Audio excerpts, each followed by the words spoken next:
A polícia de Minas Gerais prendeu um homem suspeito de ter espancado a enteada de 2 anos na cidade de Betim. Ela continua internada e teve uma melhora. Felipe Emanuel, de 23 anos, já está em um presídio aqui de Belo Horizonte. Hoje à tarde, a Polícia Civil deu detalhes da investigação que apura se ele agrediu a enteada, uma menina de apenas 2 anos. No primeiro depoimento, ele negou. Esse caso foi em Betim, na Grande BH.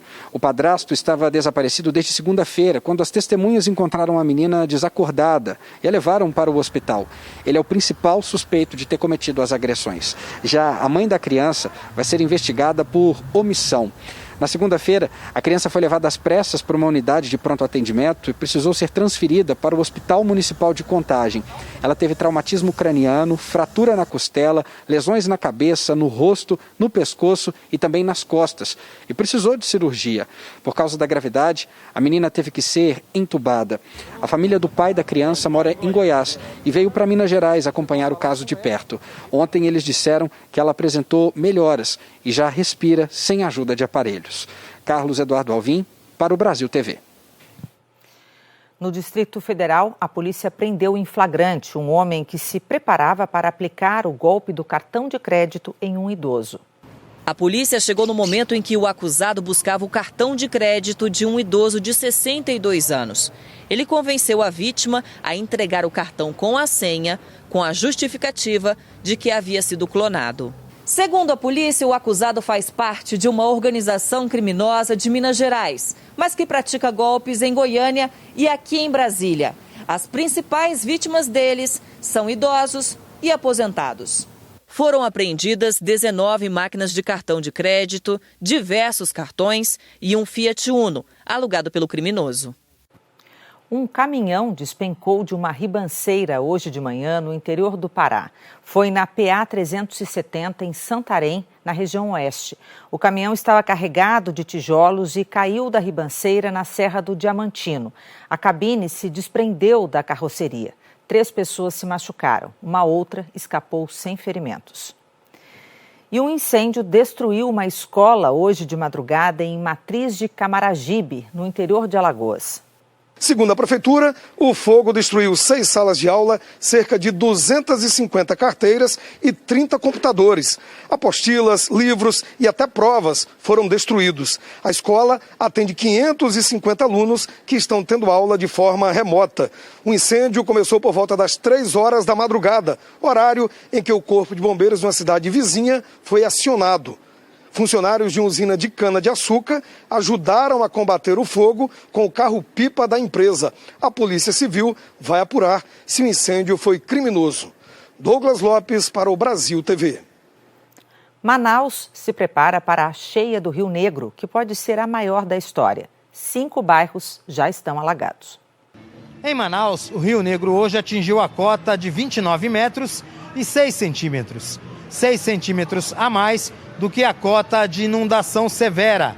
Segundo o Serviço Geológico do Brasil, o Rio Negro deve este ano ultrapassar a cheia histórica de 2012, quando em maio daquele ano foi registrada a cota de 29 metros e 97 centímetros. A previsão para 2021 é que o rio chegue a 30 metros e 50 centímetros. A Prefeitura de Manaus estima que pelo menos 5 bairros devam ser afetados pela cheia deste ano. 2.000 metros de pontes deverão ser construídos. 600 já estão sendo construídos pela Defesa Civil.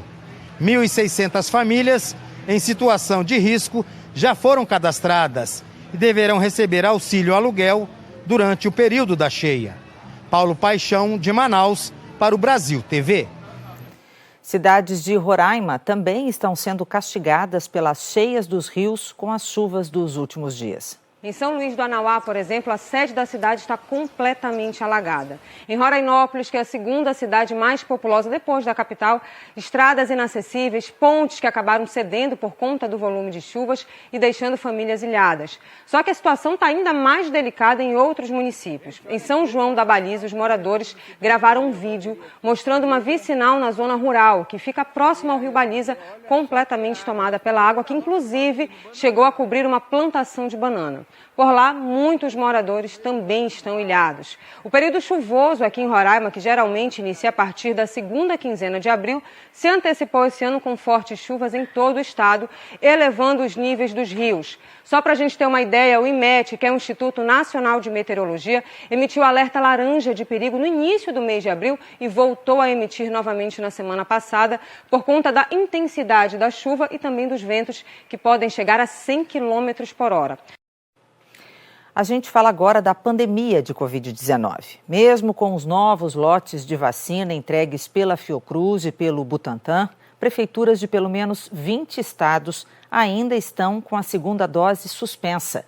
O Ceará recebeu mais de 190 mil doses de vacinas contra o coronavírus, mas só 3.800 são da Coronavac. Em Fortaleza, 38 mil pessoas deixaram de tomar a segunda dose da vacina.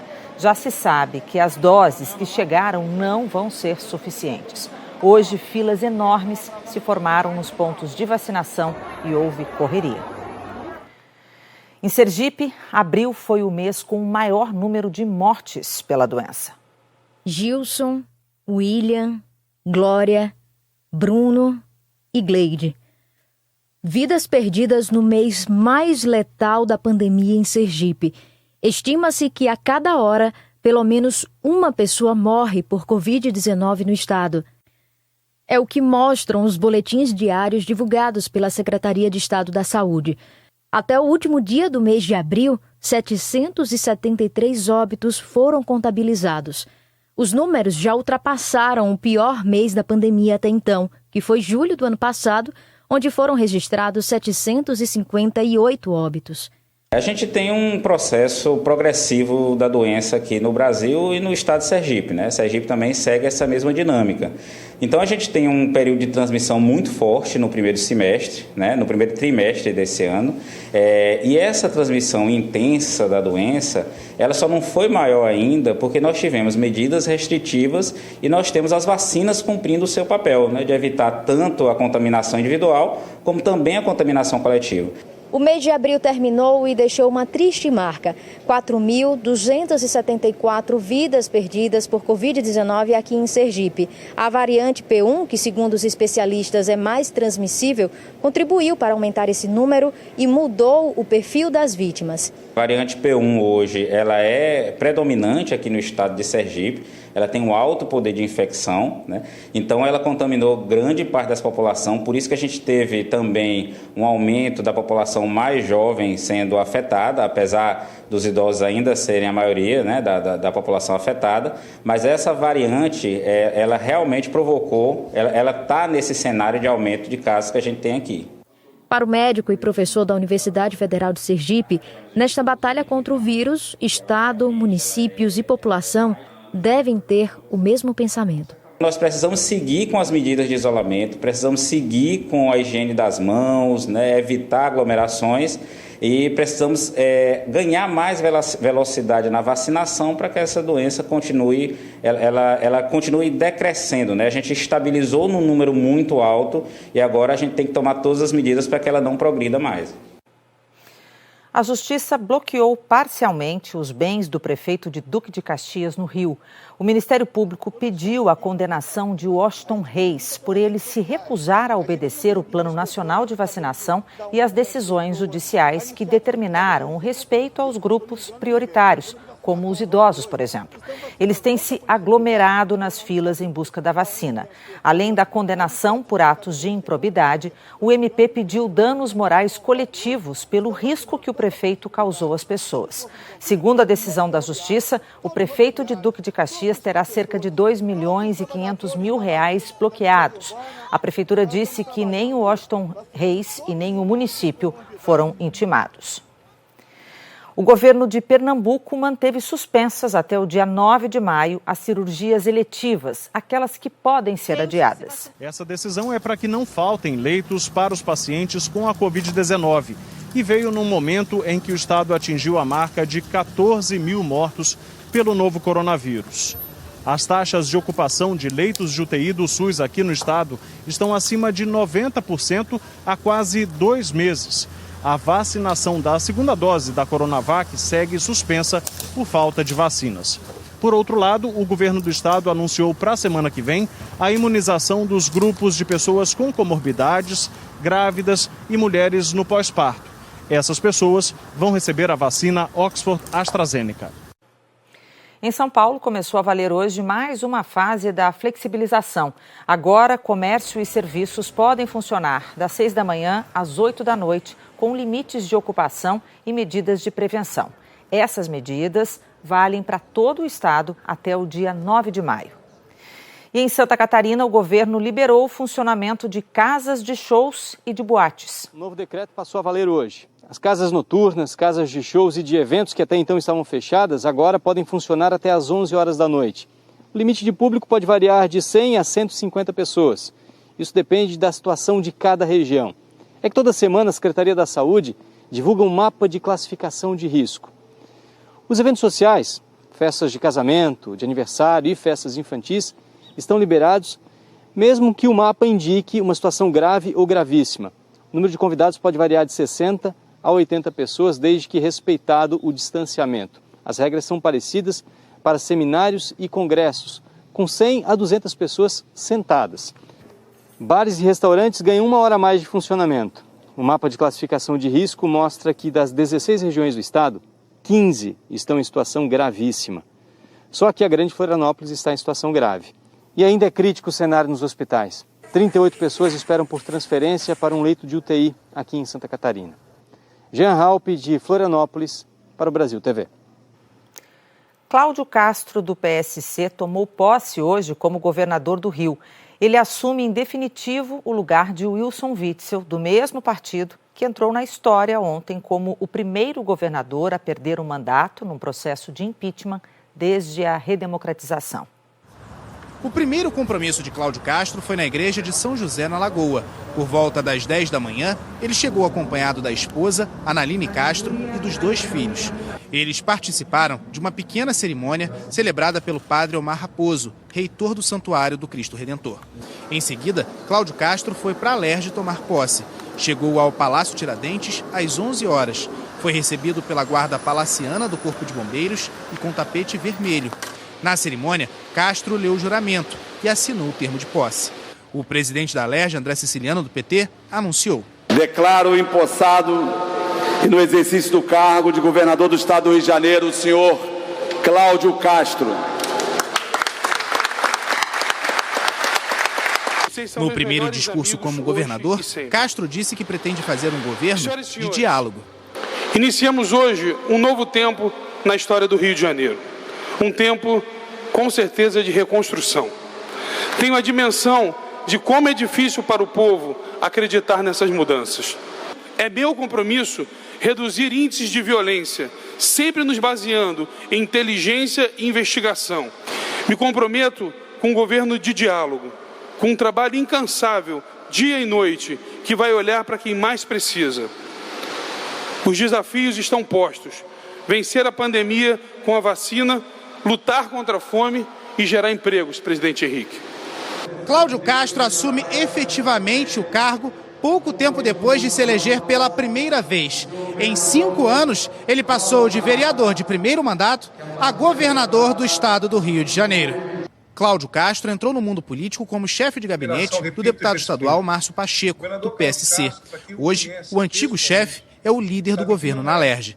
Em 2018, com apenas 2 anos de mandato na Câmara de Vereadores, Castro se licenciou para ser candidato a vice na chapa do até então desconhecido ex-juiz Wilson Witzel. Em agosto do ano passado, assumiu interinamente o governo do Rio após o afastamento de Witzel por uma decisão judicial. Castro foi criticado por promover aglomerações em meio à pandemia, em seu aniversário numa festa em Petrópolis e na inauguração do Hospital Modular de Nova Iguaçu.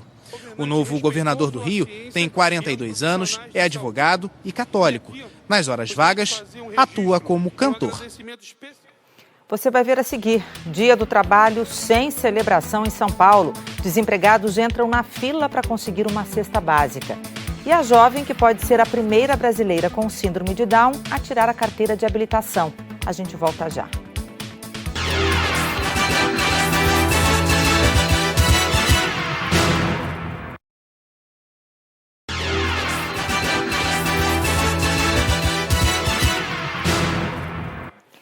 Hoje é 1º de maio, Dia do Trabalho. Mas em São Paulo teve fila de desempregados em busca de uma cesta básica. No Dia do Trabalho, foi a falta dele que fez a Rose chegar às 5 da manhã nessa fila em Heliópolis. Ela mora numa ocupação no Ipiranga e veio buscar uma cesta básica. Uma ajuda e tanto para a diarista que começou a trabalhar aos 13 anos de idade e desde 2019 está sem emprego. Faz toda a diferença, né? Porque a gente desempregado, sem trabalhar, não tem de onde tirar e 3 filhos para criar. O Rafael também vai passar esse 1º de maio sem poder comemorar. Eu trabalhava no escritório de aposentadoria do INSS, teve que fechar as portas devido à pandemia. Agora eu estou como voluntário da CUFA e de vez em quando eu faço uns bicos. Ele ajudou a descarregar a doação que a Força Sindical fez de 15 toneladas de alimentos que a CUFA vai distribuir em Heliópolis. Acabamos de receber hoje um dia significativo para a gente, né? Dia do Trabalhador, pleno sábado, estamos aqui nessa missão. E essas 15 toneladas iremos atender parte da população de Heliópolis. Nós estamos falando de uma favela que tem 220 mil habitantes. São 65 mil famílias que 48% dessas famílias sofreram, tiveram suas rendas prejudicadas por causa dessa pandemia. A pandemia impede as festas presenciais do Dia do Trabalho e marca um momento em que falta trabalho para 14 milhões e 400 mil brasileiros. O número é recorde e foi divulgado ontem pelo IBGE. Para este economista, a recuperação dos empregos depende do combate efetivo da Covid-19. Conforme a gente conseguir reduzir o número de casos e as pessoas voltarem a circular com mais segurança e principalmente a gente não precisar mais de medidas de restrição, mais rápido as empresas vão também tomar confiança sobre o futuro, né, sobre a certeza de que terão demanda, né, e aí vão poder fazer as contratações que todo mundo precisa. Agora, isso depende, de novo, do combate à doença e também depende de uma maior confiança na economia. Agora uma história inspiradora que vem de Alagoas. A Laura é a primeira brasileira com síndrome de Down, que se tem notícia, a tirar a carteira de habilitação. Laura tem apenas 20 anos e muitos sonhos. Um deles é viajar, passear e viver a vida como ela é. Laura, boa tarde. O que posso te ajudar? Atualmente, ela trabalha na recepção deste hotel, em Maceió. Logo que cheguei, fui muito bem recebida e por isso sou muito grata. A Laura sempre teve um sonho, aprender a dirigir. Os pais sempre incentivaram e foi aí que ela arregaçou as mangas, aprendeu a dirigir e tirou carteira de habilitação. É um teste de nervos, né? Porque demora muito e a pessoa fica nervosa e graças a Deus eu não fiquei nervosa e consegui completar e passei. Agora, com a carteira de motorista nas mãos, ela se sente mais independente e está treinando para ficar craque ao volante. Os pais não se aguentam de orgulho e incentivam a filha o tempo todo. Nós já temos outro filho mais velho, né? De 3 para 4 anos. E nós criamos igual, com as mesmas exigências. A gente não criou uma pessoa com síndrome. A gente criou uma pessoa, igual criou o irmão. A gente incentiva. E ela também tem as preferências dela, as habilidades dela, como qualquer outra pessoa, né?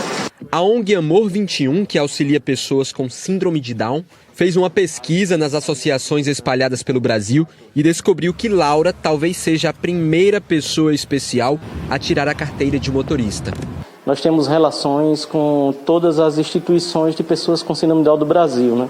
São mais de 90 e poucas associações e grupos, enfim, etc. E quando nós soubemos da proeza da Laura de conseguir tirar a habilitação, nós fomos pesquisar. A Laura provavelmente é a primeira pessoa com síndrome de Down no Brasil que tem habilitação. Laura espera que outras pessoas especiais façam como ela, que acreditem nos seus sonhos e lutem para realizá-los. Ser resiliente. E que mesmo você perdendo uma vez, você pode acertar pela segunda vez. eu não desisti. Então, as pessoas não podem desistir. Nunca desistir. O Brasil TV fica por aqui. Uma boa noite para você e um ótimo domingo.